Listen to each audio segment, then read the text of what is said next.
And here we go. What's going on, everybody? How y'all doing? Welcome back to a special edition of Two Man Front. Obviously, you knew we had to come up here and talk about this big breaking news story between the Panthers and the Bears. Obviously, you can see on the headline right there, Bears trade number one pick to Panthers. We'll put the details of the trade up on the screen in a minute. But first, who is joining me today? As always, the fog right here, number 2 on the Two Man Podcast. Yeah, you're not number two, though. Hey, we're in this together. You're not number two.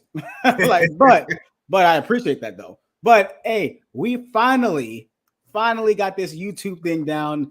If you guys want to watch us, I will on YouTube. I will link I will link the description in the chat box so you guys can watch us on YouTube live, or you can watch us on StreamYard or watch us on Facebook. We have it everywhere right now. So wherever you can see us, wherever you want to watch us, that is great. That's awesome.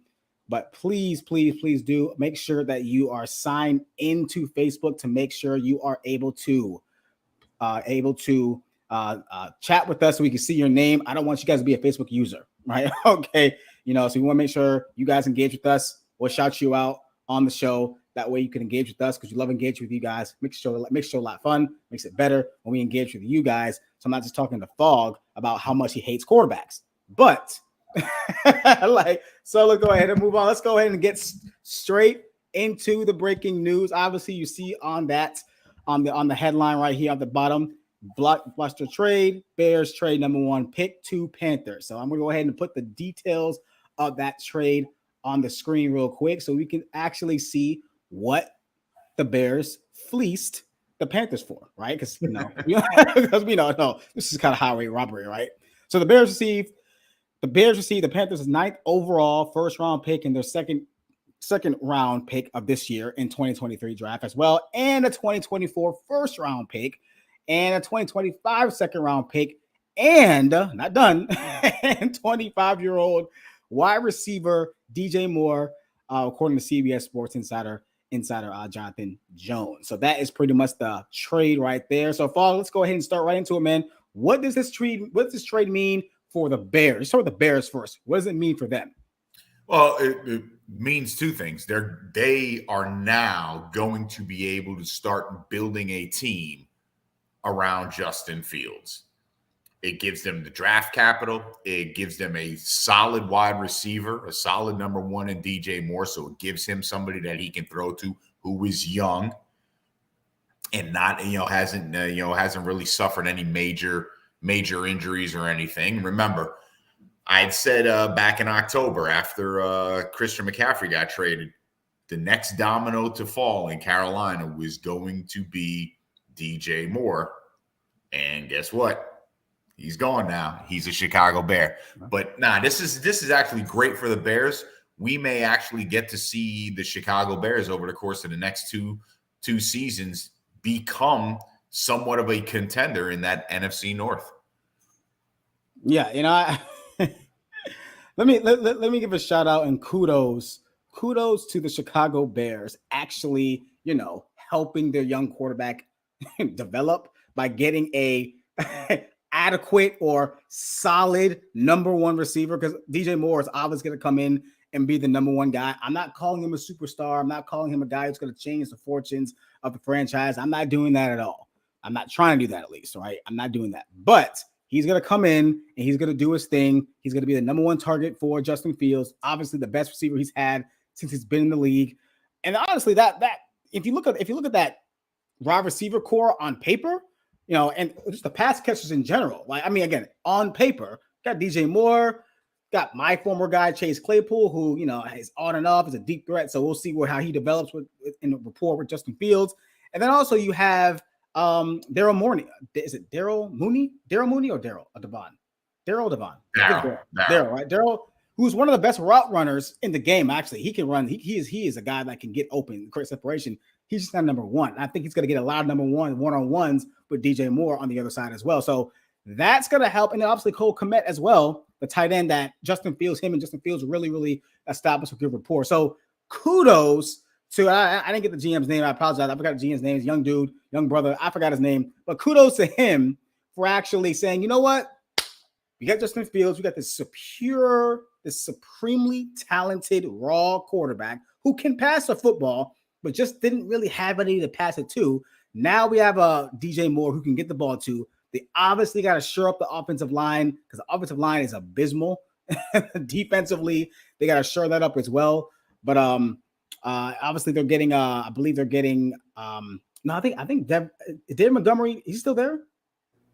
Montgomery?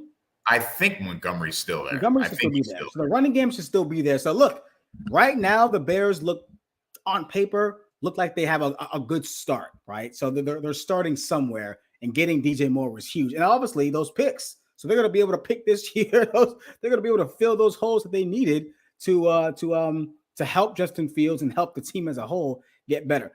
Now for the big question. Now for the other question. What do the Panthers do with the number 1 overall pick? So the smart thing would be take CJ Stroud. That'd be the smart thing. The safe thing. And the safe thing. I would say more safe than smart, but that's just me. But I don't think they're going to go with Bryce Young. I would not be shocked. To say it. If Will Levis. Whoa. That's not who I was thinking. I would not be shocked if well, here's the thing. I wanted to say Anthony Richardson. But does Richardson fit what Frank Reich wants as a quarterback? That's true. And I think this is going to be important because, again, Frank Reich has a little more say-so here with Carolina than he did in Indianapolis. And if you remember, in Indianapolis, he did not want to let Carson Wentz go. He did not want to bring Matt Ryan in. He wanted to keep Carson Wentz. And, reluctantly, he had to let him go. So Will Levis actually fits the profile of what Frank Reich is looking for in a quarterback. And I would not be shocked to see if that's who they actually turn around and draft. Again, they moved up for a reason.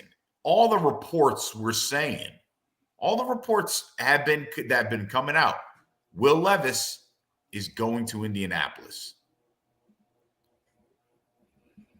So why trade all the way up the way they did? Because remember, they were sitting behind. They were sitting behind the Indianapolis Colts. So you're either trading all the way up because you think CJ Stroud or Bryce Young is the guaranteed guy for you, or you're trading up because the guy you wanted may have wanted is going forth to Indianapolis, and you want to ensure that you got him. I don't think it would be a great pick at all, but I would not be shocked if Carolina turned around and drafted Will Levis with the number 1 pick. Well, I mean, also, if I honestly, very rarely you do this, but you might have just convinced me that this might happen. And I was thinking when you were saying, no, you're right. I actually kind of forgot Frank Reich was even there. I forgot. And then look, who does Will Levis kind of remind you of that Frank Reich that coached up in Philly? Yep, Carson Wentz. Carson Wentz, yeah. So I mean, look, he might get a second shot at building a Carson Wentz 2.0, and let's see what he can do with them in Carolina. So that actually makes a lot of sense. I didn't even think about that. And honestly, I'm not a Will Levis fan at all, right? So, but I mean, it makes sense that Frank Reich likes him because he does remind you of he's a little bit of Carson Wentz. He got the arm strength, he got the athleticism, the decision making is not great. I'm not a big fan of it. I don't like how he played in the bigger games in the SEC. That bothered me a little bit. Very raw, but who knows? Let's see what Frank Reich can do with them. I was thinking AR-15. I was thinking Anthony Richardson because obviously, it reminds you of Cam Newton, and I think you would think that he would be comfortable there. The fans would be comfortable with him. I think Frank Reich could work with Anthony Richardson as well. Yes. I think he could do it. I think he could. So I think this trade kind of bumps down CJ Stroud and Bryce Young because you're right. I don't think that Frank Reich really wants a guy like Bryce Young. CJ Stroud would be the safest pick because I think CJ Stroud in this draft is the least bust proof. Yes. Or is bust proof. I think he has the least bust potential. So I really think that it could be CJ Stroud, but yeah, that's a good point. That Will Levis, that Will Levis, we'll see. I mean, we'll see what happens, but I personally think Bryce Young is the best quarterback in this draft, but obviously fit matters. I think Bryce Young will fall either to the Texans or Colts. I think one of those teams going to get Bryce Young and CJ Stroud. So honestly, Texans or Colts are going to get one of those guys because I just based off what you just said, I don't see that happening either. I really don't. I don't see that happening either. I think Will Levis might be the guy, but it's gonna be pretty interesting. It's gonna be pretty interesting. So the last question I wanted to ask you real quick regarding this pick. No, obviously with the Panthers trading for the number 1 pick and kind of giving a haul to the Bears, giving an absolute haul. I say they got fleeced, but some say it's a good pick. Who knows? What does this mean? What does this trade mean? I would say for the rest of the league.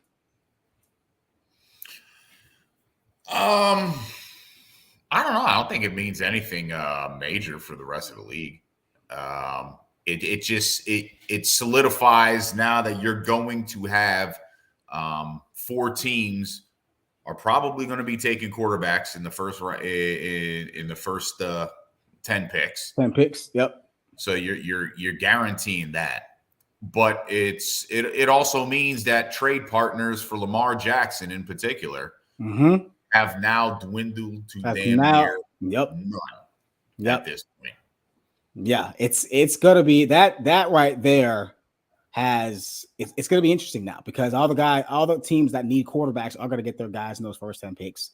The Jets are gonna get Aaron Rodgers, right? They were pretty much a done deal there. I think Aaron Rodgers is coming back, even though that might be the dumbest trade that happens this year.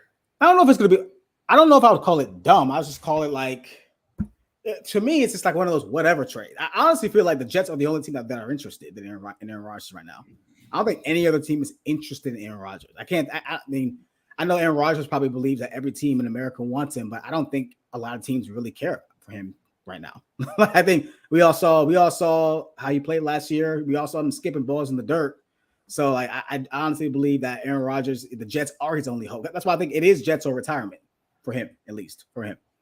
So I don't really see Aaron Rodgers really being a factor. But Lamar Jackson, I do think it would affect him, right? Because like you just said, the teams that need quarterbacks are getting their guys in the first 10 picks. Only teams I feel like are drafting outside the top 10, I believe, is Washington, I believe. Tennessee, the team that could use a quarterback right now, Ryan Tannehill, and not really sure how they feel about Malik Willis. Is there any other team I can think of I'm missing that could use a quarterback? Possibly the Raiders, right? The Raiders, but I don't think they're going to go to quarterback. I don't think they're going to go quarterback. I think they're going to probably get possibly a Jameis Winston or bring back Marcus Mariota or whatever they're going to do, But no, it does leave Lamar in a pretty weird predicament because it does push him back in the quarterback, and honestly the money too, right? Obviously, his contract is obviously is hurting him as well. So it's gonna be interesting, but it's interesting this happened very early too. These trades don't usually happen this early. But that means, to your point, that the Panthers really, really must want somebody. Yes. And Will Levis, hey, that kind of blew my mind a little bit. Will Levis. Oh yeah. As soon as it happened, when I saw it, I was like, oh, okay. I'm thinking, why would they trade up like that? Who the hell do they want to get, or who are they looking to get? And where were the Panthers before? 9th. Oh, okay, yeah, because Bryce Young, Stroud, Levis. Yeah, I think the Raiders pick 7th or 8th. So again, the Raiders, the possibility of AR-15 going there. Oh God, there's still that possibility. There's still that that is like the last place I want Anthony Richardson to go. Like literally there. If Seattle doesn't take him at 5, I don't think they will. Seattle was a team that I was thinking about before they signed Geno. again, Gino could just very well be a stopgap quarterback, and they wanted to have that guaranteed guy that could play there. And his again, his contract, it's spread pretty much even. Yeah. So you got him for 3 years, and you draft a guy. If we agree that most of these guys are going to be projects anyway, so whether they get Bryce Young or whether they get Anthony Richardson or C.J. Stroud there, you're giving him time to develop because you have signed the quarterback that is going to be your stopgap quarterback for the meantime. Okay. I mean, yeah, that makes perfect sense. I just I guess my logic is why sign Gino if you don't feel like your team, because they're not a bad football team. Their defense is actually pretty good. They have a good running game. I love Kenneth Walker. I think he's gonna have another breakout year. I think they feel like they can win now. So I do feel like if they have an opportunity to get a young talented rookie, possibly in the first round, possibly maybe it's funny. Actually, I'll say next, but possibly maybe a young receiver, possibly, because I did have JSN slotted there, to go to the Seahawks. So, but I don't know. It's gonna be. I would like Seattle for AR. I would like Seattle. I would not want the Raiders. Like that's just you might as well just listen.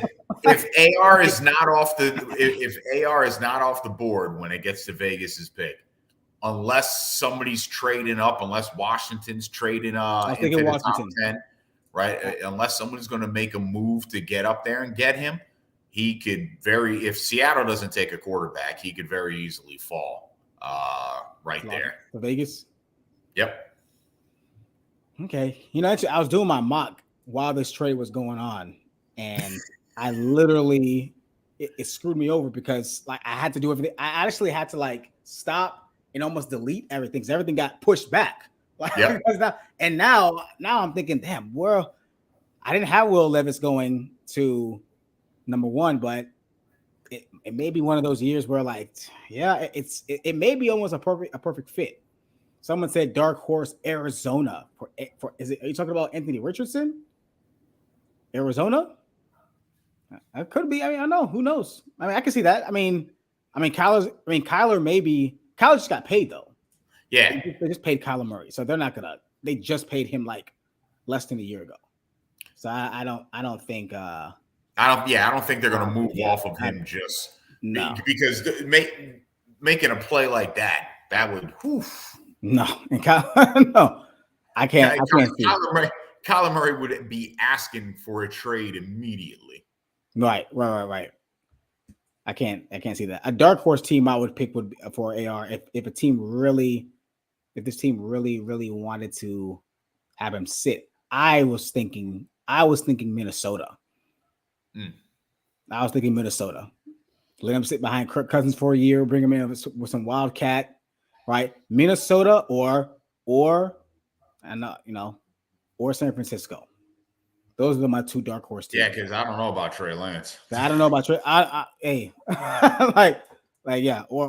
don't know. But yeah, Minnesota was my dark horse. Someone said trade up and include him trade up and get him and include him on a trade. I guess Arizona including Kyler Murray in on the trade.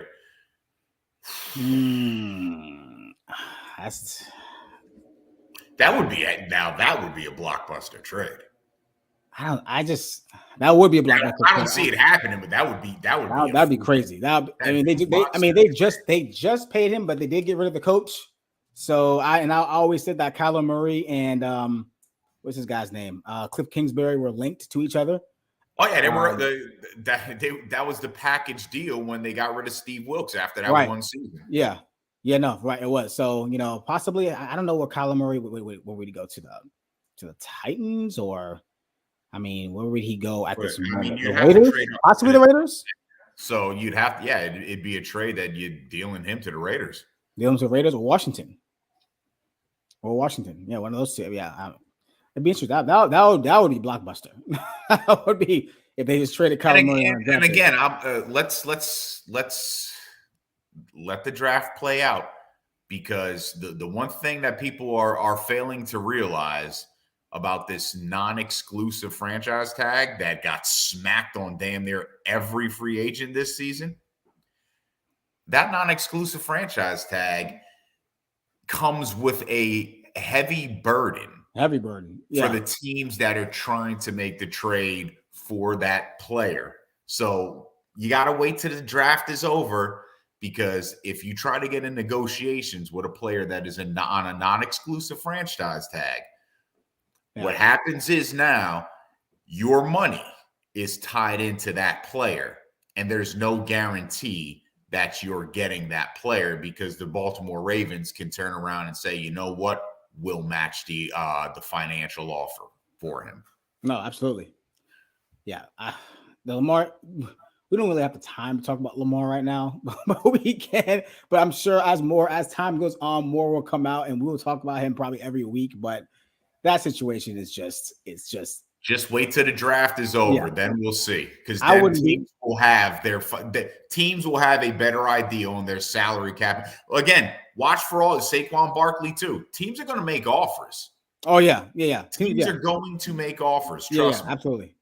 Absolutely. Teams will make offers, and we'll see where that Lamar Jackson saga goes. But as of right now, we pretty much know what the Bears are getting. Obviously, we can kind of recap it real quick. The Bears, obviously, you guys know the Blockbuster trade. The Bears traded their number 1 overall pick to the Carolina Panthers, and this is what they got. Panthers get the 9th overall pick from the Bears, and the Bears received the Panthers' 9th overall pick and their 2nd overall pick in 2023, as well as their next year's 1st round pick in 2025 2nd round pick. And obviously get DJ Moore in this package, and all the Panthers get, all they get is the number 1 overall pick. They didn't even get a player back. So that kind of tells you one, how desperate they were, because I think they knew they were getting fleeced. And like you said, Fogg, that tells you Frank Wright really wants somebody. He really wants somebody, and Will Levis. I know. It kind of blows my mind a little bit, because I'm not a Will. He wasn't in my top 5 quarterbacks. He wasn't, and but we'll see. You heard it here first on the 2-man front. You did. You definitely did. So, but yeah, hey, we want to thank you guys for joining us on this quick show. We wanted to break this news for you guys and kind of break it down and give us our thoughts. We really appreciate it. Again, YouTube channel is up. We will link it in the description here. Put it on the YouTube page, put it on the Facebook page, and all the pages you guys follow. That way you guys can keep up with us and watch the show back and get all the content you need on all the topics. So we really, really appreciate you guys doing this. We really appreciate you guys sticking with us, watching us tonight.